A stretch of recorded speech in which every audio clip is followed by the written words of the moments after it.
Happy Tuesday. Josie and Carissa here. We actually got hijacked yesterday, sort of in an impromptu meeting when we normally would have came on to do our real estate unfiltered conversation. And it was a great meeting, right? I think the example I used yesterday in one of our meetings after that was like if you're in a buyer consultation and then all of a sudden they're like, oh, actually we want to sell. Can we talk about that too? Like you're gonna stay, right? You're gonna stay and do the listing consultation also. So it's kind of like that, right? And yet here we are today, Tuesday, just doing our real estate unfiltered, our vlog cast for you Yep. guys. For the And today, consistency, for the consistency, people, for the we are showing consistency. you that it is possible to be consistent. Right, erase and replace, right? Yeah. And so we were just chatting it up before, kind of getting the Zoom ready and all that, or getting the live stream ready, and we were talking about boundaries, right? And just how that can show up, in your personal lives, but also in kind of the real estate space, if you will, right? In your work world. So that's what we're gonna dive into today. Yeah. So when we talk about boundaries, a lot of the time you just think of like saying no, right? And blocking off your calendar. Well, to me, it's more of like a combination because what happens is you start I'm not going to even say pouring into people. It could be pouring into them. It could be um, project work, whatever it is. And at some point, they don't see your value because you're always available. I don't know how else to say it. And I'm not saying you're not valuable. Right. However, when those lines get blurred, it's almost taken for granted, right? Like, oh, Carissa will answer at 9 o'clock at night, or, Josie will write an offer for me at 2 o'clock in the morning. Whatever it is. Good luck Like, with I know, that. right? Josie, you Yeah. might you might be up though. I'm just saying, I you are know, but my I'm night not writing an owl. offer. I might be up working, but that's my choice. I'm not, yeah. Right. But But I think what you said, taking for granted, I think that's it's not necessarily that doesn't someone might not see your value. Sometimes they truly don't, right? But I think a lot of the time it's that it could be taken for granted. And I think with that being said, it's like you start feeling undervalued. Even if you are valued, it's like you start feeling that little bit of resentment and you start losing a little bit of the spark that actually you get out of your position, that whatever you're doing in your career, because it's like, when do you get to turn off? And if you can't, and you can't articulate what your boundary is, I'm going to put that on you because it is up to you to create it.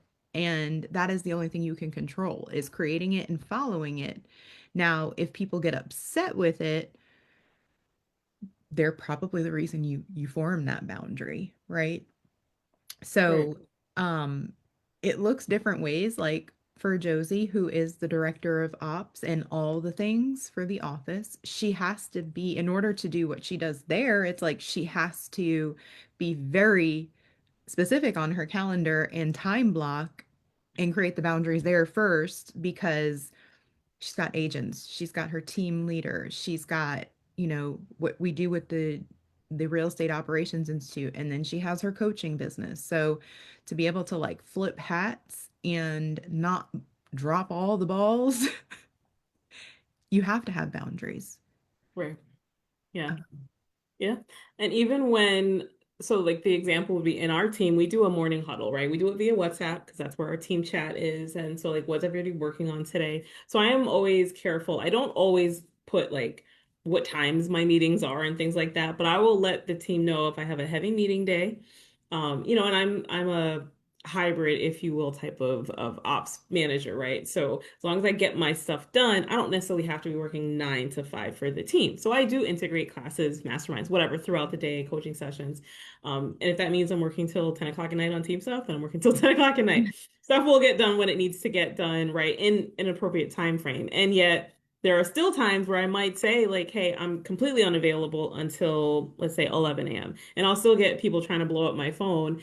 And I've been better the last few months about like not only is my do not disturb on, I will silence it because I will feel a level of guilt, right? And want to answer it. And I'm like, if I told you I wasn't going to be available, I'm truly just not available.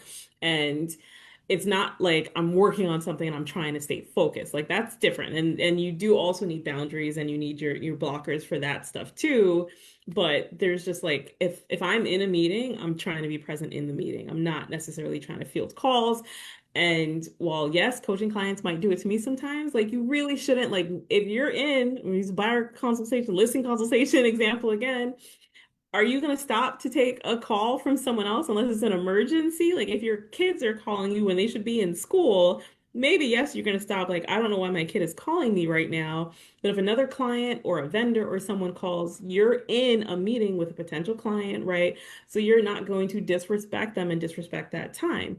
And I am very intentional to respect my time in the same way, right? Again, unless it's important, right? If I'm like, this person has called me 3 times, let me see what this is. And yet they still do it. And so that is, there's no malice behind it. But if I literally said I'm not going to be available, and the first thing you might have forgotten, but you're still not respecting my time, right? So you're not respecting my boundaries. And so I need to do a better job at that point, like I said, silencing it to figure out how do I make those boundaries? How do I build those walls higher if that's the case? Because I just can't allow you to kind of break through some of those distractions. And I was thinking as you were talking, I had a former, this is not it's not the boundary side, but the undervalued side. So I had a Mhm. former boss in another lifetime, we'll say, and someone who I still respect to this day because she was a great mentor in a lot of ways. And she had some insecurity, issues in a lot of ways that kind of trickled over into our relationship. And she was my mentor for years. She was my boss for years. She was my mentor. And then eventually, like, I got promoted and we were essentially kind of in the same level role, if you will. And I remember the owners taking me aside, complimenting me for a great job done for something. I don't remember what it was. And I'm the type of person, just innately, the first thing that I tend to do is kind of give props to whoever helped me in that process, right? Because it's not usually just something I did. It might be something like I got a co-idea with someone or someone still helped with some piece of it, right? So in this case, I complimented her. And I was just like, a lot of what I have learned came from her. So I'm just blessed and I'm just happy that I did a great job for you guys, blah, blah, blah, blah, blah. Now, I think she was in the room. I think they might have said this to a bunch of us regionals, right? And after everybody left, she was pissed. She was pissed because I got complimented. I know the look on your face, and that's how I felt.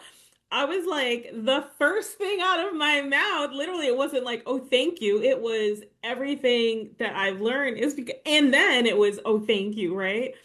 And I remember it crushed me. I was like, I don't even know how to get this person to like I know she values me, right? Because she would reach out and things all the time. And yet it's something about sharing the spotlight, or I don't know what it was, but there was just something where it was this level of like thinking like you're here and I'm here, right?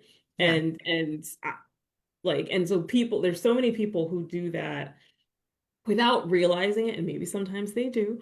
And even as ops, I remember when I started with KW, right, going on over 9 years now.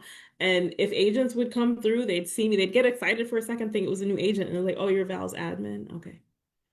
And like the Oh, you're just disrespect, like, and I literally had an ops person reach out a couple weeks ago because she's like, "How do you handle these agents who just don't like respect you, honestly, because you're not the agent?" And so if you're an agent, we see you and we feel it, right? So as an ops leader, come to me and tell me that you think that I'm not worth your time or to say a good morning to, for example. And that like this was literally someone would walk through the office, she'd pop to say hi to all the agents and like just walk by. And there was nothing, we never had a bad exchange. So it was nothing personal that I could possibly tell you. It was literally just that, oh, you're an admin. You're not an agent. You're not producing. That's why I adopted the phrase, like, I'm not your competition. Like, if anything, I'm a resource, right? And so, my heart breaks when other ops end up experiencing it. And I'm like, yeah, I know what you mean. I've been there. I've been there a lot. And I have just learned to kind of not take it personally because to me, that says more about you and your character or lack thereof than it does about me, right? So, and I want to just chime in on that because I know we're talking about boundaries, but you brought All up the right, whole boundaries and like, values. yeah, Yeah, because here's the deal is like, I am an advocate and a person who lives it. There are so many ways to make money in real estate, right? right, And so everybody has a superpower.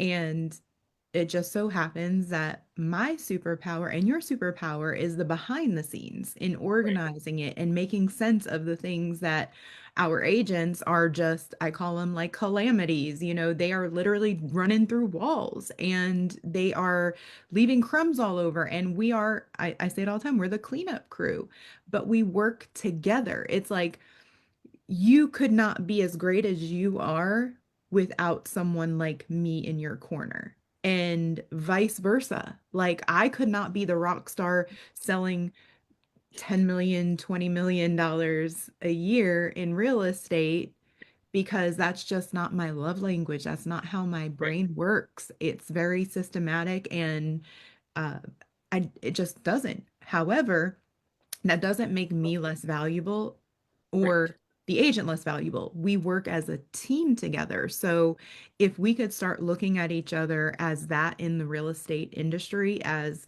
like pieces of the puzzle, not so much like, oh, you're the rock star because you are the rainmaker making the money. Well, guess what? The rainmaker wouldn't have the time to make the money if they had to do all the things that the right. ops do. Right. So And that's what I was just thinking. Because yeah. how like there are a lot of solo agents who to say like $20 million a year solo agents, right? Mhm. But most of them at that level, you have some kind of support. It might be a showing partner, it might be a buyer's agent, it might be a VA, it might be an in-house admin, right? It might just be a runner like helping with lockboxes and signs and things like that. But most of them have some type of leverage beyond just technology, right?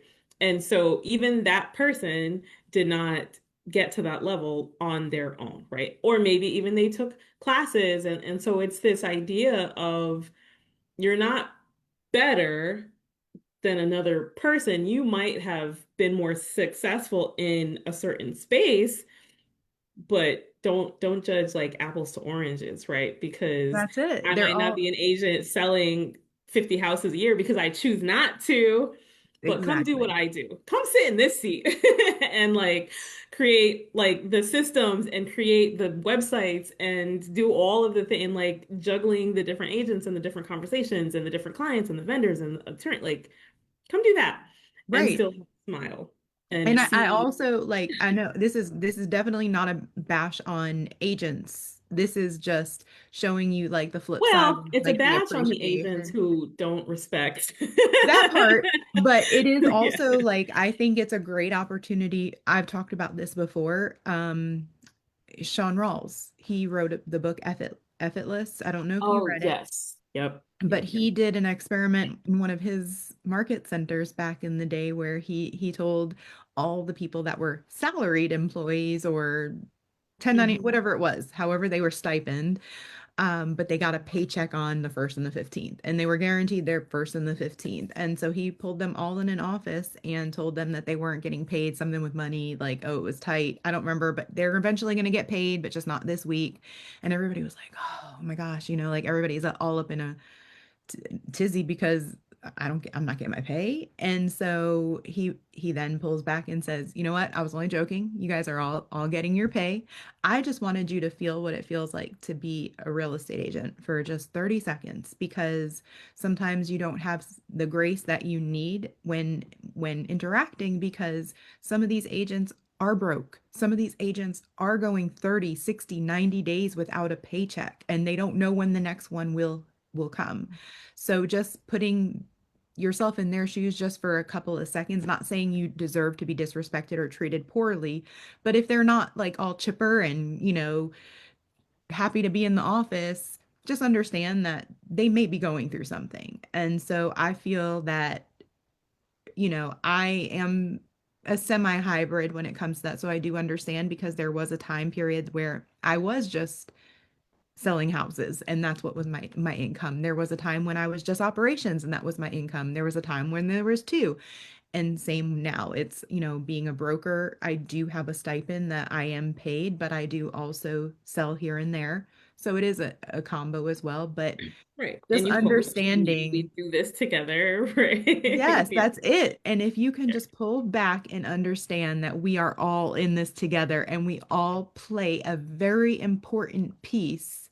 Like, the CFO is no more important than the COO and vice versa. Like, you're never going to snub your nose and be like, oh, you're just a CFO. No, right? And And yet some would, and yet some would. And like that's the part of kind of, I don't know, between the boundaries and the values. Like there are those people who just kind of have that mentality. Um, and so one of the resources that actually Carissa created, maybe a couple months ago. It's on our website, right? The realestateoperationsinstitute.com. Go to the free resources tab right at the top. So it's the Break the Pattern 30-day challenge. And I feel like this is helpful with this conversation because it was talking more about kind of breaking this pattern of self-sabotage, right? But it ties into those boundaries because when people aren't respecting your boundaries, what is it that you're doing? Like I use the example of just fully silencing my phone, right? To try to help distract from those interruptions. And like, what is it that you're doing to kind of protect your boundaries, protect your peace? You can't help the people who undervalue you, and yet are you reading things like Effortless? It's F-IT less for anyone who's not familiar with that book. Um, here. are you listening to the podcast and things that can just help keep you in the mindset of knowing like who the F you are, right? If you will. So the Break the Pattern 30-day challenge is just like a good, simple, easy download that you can do to kind of help with some of that because I think that it's important and I'm guilty of this, but I've had this conversation more than once with my former she was my nutrition coach, but she was also like my life coach, my therapist. She was everything. And Latasha. And she is the one who really had to kind of speak this into me, right? And so, just like I'm saying, it's my habit to give credit where credit is due. And one of the books that she actually recommended was called Boundaries. So it's in my Audible, for example, and I don't remember who the author is, but it's literally just a book called Boundaries, right? And it does have the book has a little religious undertone, so just warn you if you're not religious savvy. But I think it's important to make sure that we can't control what other people do and say, but we can control ourselves, right? And so giving ourselves resources, tools, strategies to kind of get out of our heads a little bit and just put up those temporary walls that we might need to, right? Just to protect our own peace. Because at the end of the day, protecting your peace to me has to come before like almost anything else, right? Yeah, I agree. And it, you said it earlier in the conversation when you were talking about how people like react, and that says more about them than you. And I do believe that you always like have to keep that in your forefront because my infamous saying, one of my infamous Carissa-isms is I can't control my first thought, but I can control my second, right? So Hmm. when, let's say Josie would never do this, but let's say Josie came at me and said something negative, I have to, instead of reacting to her because that then gives her the power back, I have to think, okay, what is Josie? I'm not making excuses for her, but like, what is she going through that Right. like that she's coming at me like that? Like, yeah, I might have screwed up, but she knows that I'm not a mean person. She knows I'm a kind person. She knows that I would do anything for her. So she must be going through something because she knows me as a person. Like she knows I would never intentionally, Right. cause any chaos, right? And So, then part of me is like, yes, believe that. And some part of me is like, you better remember who the F you're talking to. right. And Like that's if what says, someone comes at me right. in a certain way, I mean Yeah. like, because I'm And like, that's I don't know human. what's wrong with you right now. I'm Yeah. gonna assume that you're going through something, so I'm gonna give you a pass. And that's Like, exactly that's what right. I was gonna say is That's like, kind of like the title of the book. who I think it was one of those reels or memes or something like that where it said like when someone says something negative, just be like, "Are you okay? Like something wrong with you?" Like, and you say it with a dead straight face, and they're just gonna be like, "Oh shit, maybe there is something wrong with me because what the hell?" Like, because you do want to react with the same malice that they project it at you because that's just normal, but know that that's the power. Like you're take back that power. Like it's so empowering when you walk away. And just said it's Paul the other day in the truck. We were talking about how I can feel myself reacting like the old Carissa. Like I feel it. Like I'm like, oh, she's coming out. But then I'm able to like tame the dragon, and that's the growth right there. I just got goosebumps because that's the growth. When you feel the Right, dragon and you can tame next level. right, right, So, right. Well, you know, we've been through this. I had in the last several years, I had one person who like got upset at something, and in a conversation, she was like, "You're like the most, I don't know if she's the most selfish person she knows, or she's like, you're purely selfish and never think about anyone but yourself." When I tell you my first instinct was to laugh, I did not laugh at her on the phone, but I laughed after I hung up the phone and like I was with my ex at the time, and he laughed because anybody who knows me knows that that's literally one of the most ridiculous statements for anybody to say out loud, because I am that person. Like, I will take the sweater off of my back in 0-degree weather if it means I'm going to try to help keep you warm if you're suffering, right? Like, that's just who I am. And I don't say that as like a cocky way. Like, that's just a fact. Like, right? So anybody who knows me knows that. And so it wasn't like I didn't say, "Are you okay?" I was just like, "Cool." That's it. That's how you feel. yeah, Like old Josie would have probably let her have it, but I was just like, it's not even like it was such an outrageous comment that same thing. Like that says more to me about whatever is happening with you right now than it does about me, right?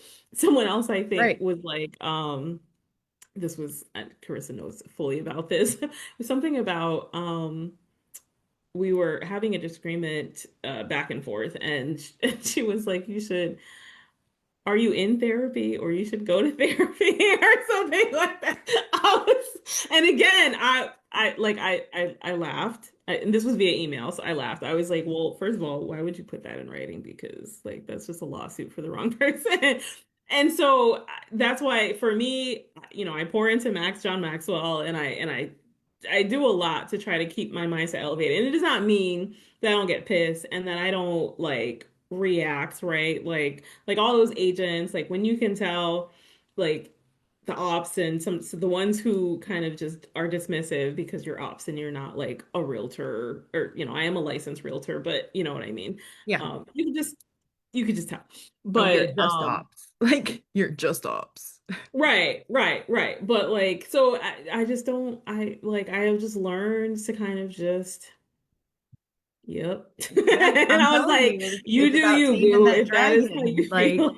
Yeah. that's the growth though. Like you feel it. You feel Mhm. the burn that old Josie used to be like, all right, let me get my typing fingers ready for this response. But then you breathe through it and you're like, you know what?